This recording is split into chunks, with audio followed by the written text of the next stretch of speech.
The next topic is scoliosis, which is an abnormal curvature of the spine. Usually we diagnose this during the pre-adolescent period through observation and scoliosis checks at school or at doctor's offices. They may also use scoliometers or x-rays in diagnosing these children. It can occur in younger ages before pre-adolescence, such as infancy to toddlerhood, and that's what we would call congenital scoliosis. Girls are twice as likely as boys to develop scoliosis. Some of the assessments we would see would be asymmetry of the ribs. We might see that the scapular shoulders, one is higher than the other one, as is the hips. Maybe one leg is shorter than the other one. May actually have a visible curve of the spine.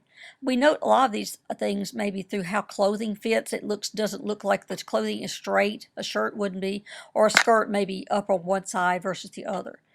Our treatment depends on how severe it is, where it's located, and the degree of the curvature. If it's not severe, they will probably start with bracing. Bracing requires wearing a specific brace for 23 out of 24 hours. They take it off for bathing and skin assessment, and that is it. They go to school in it and they sleep in it.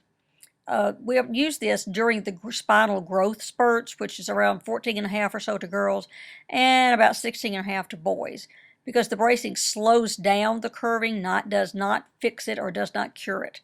The other types might be halo traction for high curvatures or some other problems the kids may be having. And then surgery is the treatment of choice if that spinal curvature is 40% or more.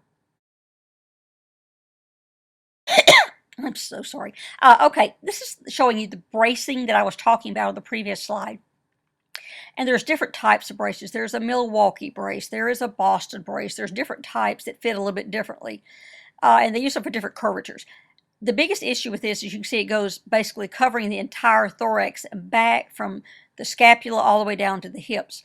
And the students, or patients or whatever, teenagers, don't like wearing these because they're A, uncomfortable, and B, you can't wear regular clothing with these. It becomes very obvious you're wearing some type of brace, and they don't like that. So compliance is a real issue for these students and kids.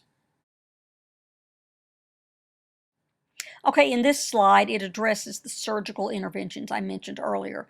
The child on the left in the sketch shows you a curved spine, and then when they do the surgery, they're going to put in a rod with screws attached to the spine to straighten that curvature back out. A good example is the girl in the upper right corner. You see how curved the spine is. But with the rods put in, Harrington rods is what they're called actually, they put the rods in that screw into the spine, and suddenly her back is straight. And on the bottom right, you just see what the surgical incision actually looks like. It goes the full length of the back. So in talking about surgical post-op care for these kids, they will spend one night normally in ICU and they come back to the floor with us.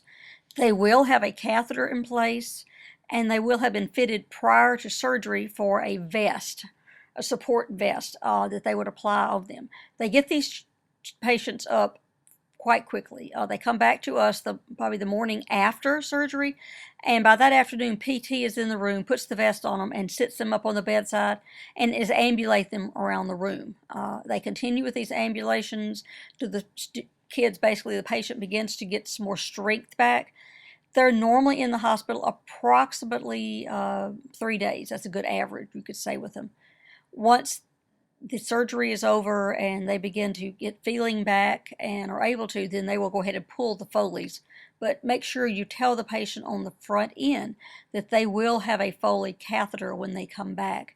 It just kind of reduces anxiety and embarrassment on their part if they know on the front end that's what they're going to have, and we as nurses have to look at it, and then we're going to be taking that out.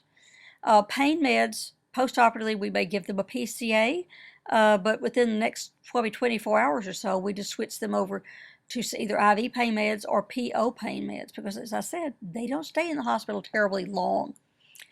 So our biggest concern is pain. We're doing our neurovascular checks to make sure that everything is fine, and then teaching them preoperatively how to log roll, and that is generally roll as a unit. They can't bend the back, so we do pre-op teaching related to that, so post-operatively they know how to get up and out of their beds.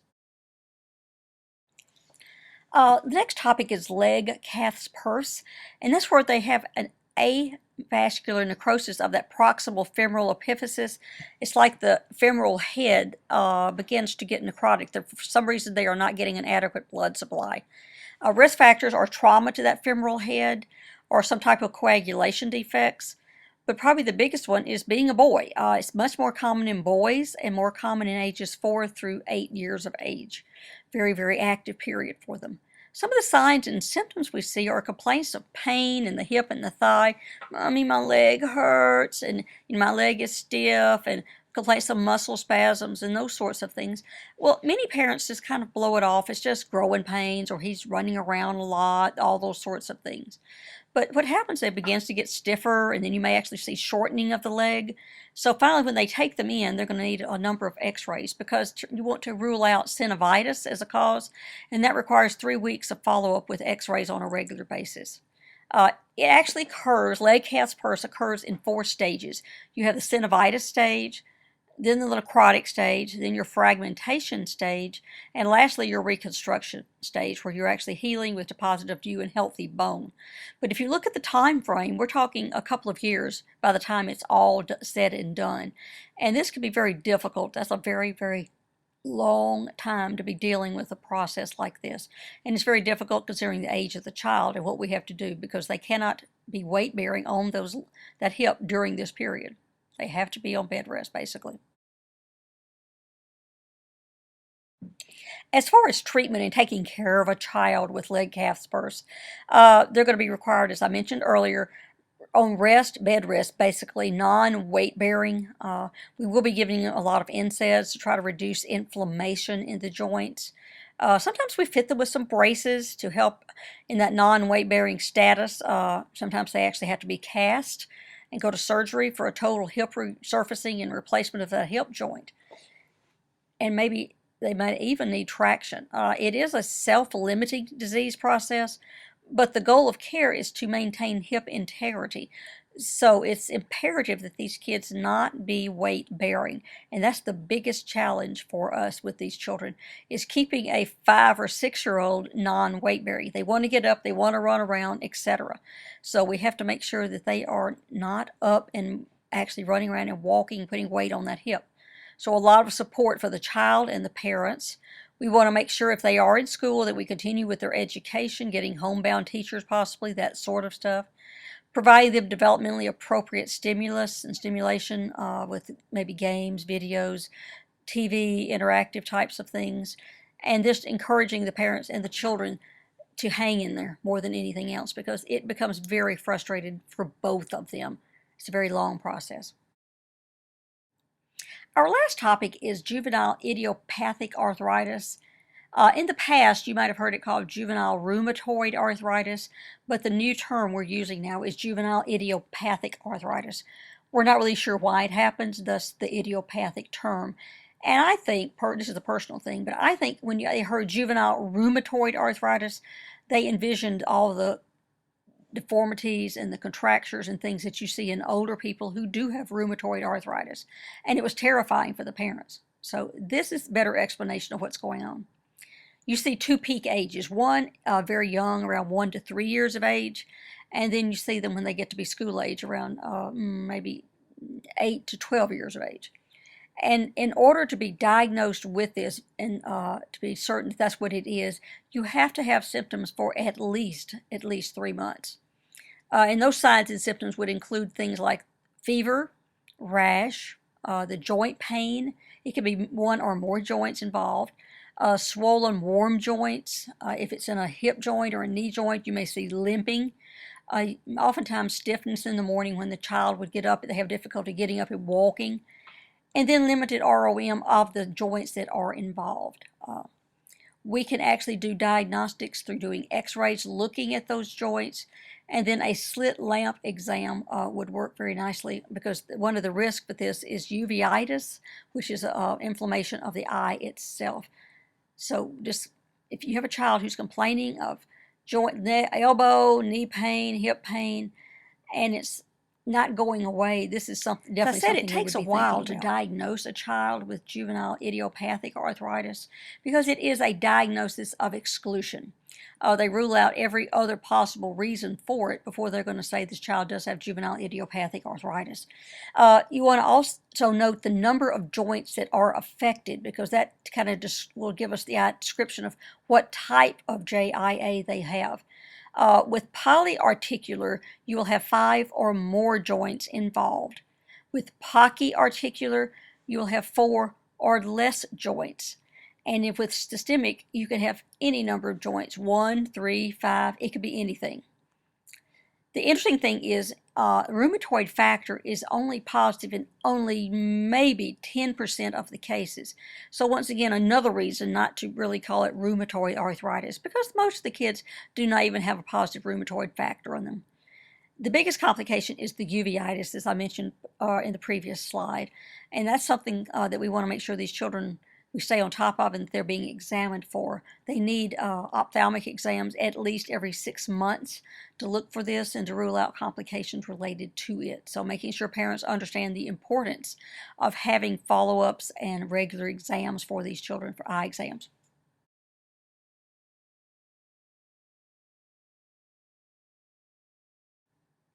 As far as treatment for a child with JIA, that's aimed more toward promotion of self-care, very important for these kids to maintain that, independence, pain management, and then joint preservation for whichever number of joints that would be involved in this. Therapy includes exercising for these children, keeping them busy, keeping them exercising, that sort of stuff. Heat application, we will use that a lot. If they're complaining of pain or stiffness, we will put heat on the joints. May use splinting, encouraging good nutrition in them. Medications such as NSAIDs and SARDs we use on them. Sometimes even some steroids are used in these kids to try to reduce the inflammation in the joints. Even Enbrel we are using sometimes for these children, and even cytotoxic medications. And at the bottom you can see the statistics. Basically, the good news is only maybe 1/6 of children will be left with any kind of permanent disability, dependent upon the type of JIA that they do have.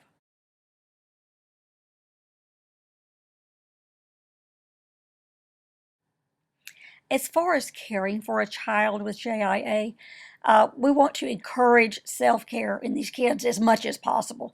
Now, we understand that they hurt, so they're getting their medications, but we do still encourage them to do self-care.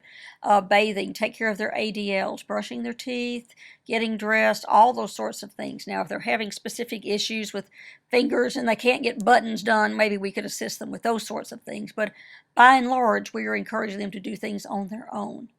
We are doing a lot with pain management. We get these children up earlier than most kids to go to school because after you get up in the morning, before you, actually usually you'll take our meds before we get out of the bed, take the meds, and then the kids get up and they'll have a warm bath or a warm shower after they get up, and then they will go get dressed and start their day, so to speak. We encourage the use of firm mattresses for them. It tends to help with the joint pain. Warm packs prior to any kind of exercise. Electric blankets are great for these kids for sleeping, having an electric blanket on their bed because it keeps them warm and keeps the joints warm. They don't do well at all out in the cold. We encourage school attendance, most definitely. We want these kids to be in school just like any other child. It allows for peer interactions, it allows for socialization, and of course it keeps up their academics. But we usually will have to work with the teachers and or school nurses to make arrangements to make sure they get their meds at school, that they have 2 sets of books, one for home and one for school, and are allowed to have rolling backpacks. That because a lot of schools now say you cannot have those, but this child cannot be carrying around books, so they have to be able to have some type of way of carrying their books from class to class. So they have a set of books in each classroom, and then they have a set at home, but still they probably will need some type of rolling apparatus or a friend to carry their books for them or in their notebooks, those sorts of things. You want to make sure the child is being followed by OT and PT on a regular basis, that they're getting those regular eye exams I mentioned earlier. And then also don't forget that a lot of these meds cause GI upsets and bleedings, and the steroids, of course, will lead to infections.